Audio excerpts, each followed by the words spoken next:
हरिओम शान्ति परमात्मा शान्ति 2 दिन अगाडि मेरो परमात्मा हरिमा कालभैरवले निम्तो दिनुभयो, तिमी आऊ भन्नुभयो। मलाई तिमी बराबरको माला बुनेर आफैले ल्याउनु भन्नुभयो। अनि पछि तिमीले फल पनि ल्याउनु, सक्यो भने गुलियो केही पकाएर ल्याउनु भन्नुभयो, भ्याएसम्म भन्नुभयो। तर मैले पकाउनै भ्याइनँ, किनभने मेरो सोमबार धेरै व्यस्त पूजा हुन्छ कि मेरो भने। अनि पछि बेलुका गएँ, मैले माला हुने अनि फलहरू लिएर गएँ। अनि पछि गएर पूजा गरेँ।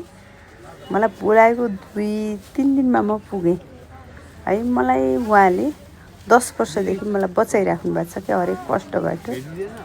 यति बेला पनि सायद त्यही कष्टबाट बचाउनको लागि होला, उहाँ चाहिँ पहिला अदालत नहुँदै न्यायको देवता हुनुहुन्थ्यो अरे कि। अब सायद उहाँले मलाई लगायत घर घर देशवासीको लागि न्याय गर्दै हुनुहुन्छ। महादेव प्रसन्न जयकार होस्, गौरी तिमीलाई तथास्तु। अनि पछि हेरौँ, अब मलाई त परमात्माहरूले यसै डुलाउनु भएको छ। कसैलाई मनपर्छ, कसैलाई मन पर्दैन। अब म जिउँदो हुँदासम्म अब कता कता लानुहुन्छ।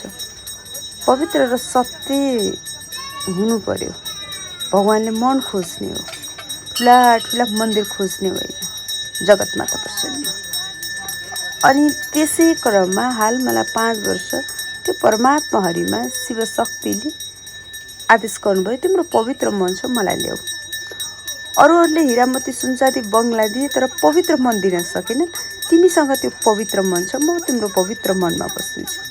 मलाई केही चाहिँदैन, म सेउलाले बारेको मन्दिरमा बस्ने भगवान् हो भन्नुभयो। त्यसै क्रममा अब मनुष्यहरूलाई मेरो आचरण मन पर्दैन। म आफन्तीकोमा जाँदिनँ, नातागोतामा जान